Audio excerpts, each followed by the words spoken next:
அஸ்ஸலாமு அலைக்கும் வரஹ்மத்துல்லாஹி பரகாத்துஹு. பிஸ்மில்லாஹிர் ரஹ்மானிர் ரஹீம். அன்பான சகோதர சகோதரிகளே, எல்லாம் வல்ல அல்லாஹ்வின் நல்லடியார்களே, இஸ்லாம் என்னும் பாக்கியத்தை நமக்கு வழங்கிய வல்ல இறைவனுக்கு நன்றி செலுத்தியவர்களாக எனது உரையை ஆரம்பம் செய்கின்றேன். இன்று நாம் காணவிருக்கும் தலைப்பு தொழுகையை பேணுவோம். நபி ஸல்லல்லாஹு அலைஹி வஸல்லம் அவர்களிடம் ஒரு மனிதர் வந்து, என்னை சொர்க்கத்தில் சேர்க்கும் ஒரு செயலை எனக்கு கூறுங்கள் என கேட்டார்.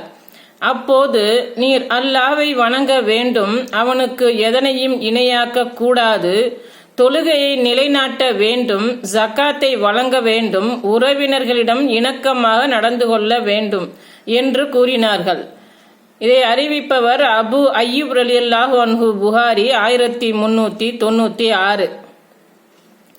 அல்லாஹ்வுக்கு நிகராக யாரையும் எதையும் ஆக்கக்கூடாது என்ற கட்டளைக்கு அடுத்தபடியாக சொர்க்கம் செல்வதற்கு தொழுகை என்ற வணக்கத்தை தான் நபி அவர்கள் முன்னிறுத்துகிறார்கள். இது தொழுகையின் முக்கியத்துவத்தையும் எடுத்துரைக்கின்றது. இவ்வாறு தொழுகையாளிக்கு இவ்வுலகிலும் மறு உலகிலும் அதிகமான கூலிகள் இருக்கும் நிலையில் தொழக்கூடிய சிலர் பாவங்களிலிருந்து விடுபடாத சூழ்நிலையை காண்கிறோம். தொழுது கொண்டே மோசடி செய்கிறார்கள், வட்டி வாங்குகிறார்கள்.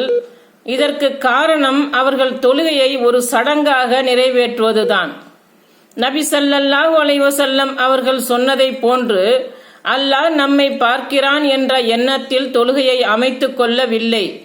இவ்வாறு தொழுபவர்களுக்கு அல்லாஹ் ஒரு எச்சரிக்கையை விடுக்கின்றான். தமது தொழுகையில் கவனமற்று தொழுவோருக்கு கேடுதான். அல் குர்ஆன் அத்தியாயம் 107 வசனம் 4. இவர்களின் நிலைமைதான் இப்படி என்றால், குர்ஆன் ஹதீஸை விளங்கிய தௌஹீதை பேசக்கூடிய மக்களிடத்திலும் இந்த குறைபாடுகளை காண்கிறோம். குர்ஆன் ஹதீஸை மட்டும் பேசக்கூடிய பள்ளி வாசல்களில் கூட சுபஹ் தொழுகையில் ஒரு சில நபர்கள் மட்டுமே வருவதே இதற்கு சான்று. ஆனால் ஜும்மா தினங்களில் கால் வைக்க கூட இடம் இருக்காது.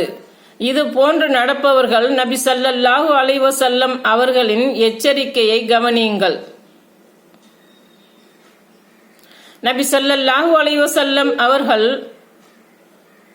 அவர்கள் கூறினார்கள், பஜ்ர், இஷா ஆகிய தொழுகைகளை விட நயவஞ்சகர்களுக்கு மிகவும் சுமையான தொழுகை வேறெதுவும் இல்லை. அவ்விரு தொழுகையிலும் உள்ள சிறப்பை அவர்கள் அறிவார்களானால் தவழ்ந்தாவது அத்தொழுகைக்கு அவர்கள் வந்து சேர்ந்து விடுவார்கள். தொழுகை அறிவிப்பாளர்களிடம் இகாமத் சொல்லுமாறும் கட்டளையிட்டு பின்னர் ஒருவரிடம் மக்களுக்கு தலைமை தாங்கி தொழுவிக்குமாறும் பணித்துவிட்டு பிறகு தீப்பந்தத்தை எடுத்துக்கொண்டு இன்னும் தொழுகைக்கு புறப்பட்டு வராமல் இருப்பவரை எரித்துவிட முடிவு செய்தேன். இதை அறிவிப்பவர் அபூ ஹுரைரா ரலியல்லாஹு அன்ஹு, புகாரி 657. நபி ஸல்லல்லாஹு அலைஹி வஸல்லம் அவர்கள் சுபஹ் தொழுகையில் சோம்பல் காட்டுபவர்களை நய வஞ்சகர்களுக்கு ஒப்பிடுகிறார்கள்.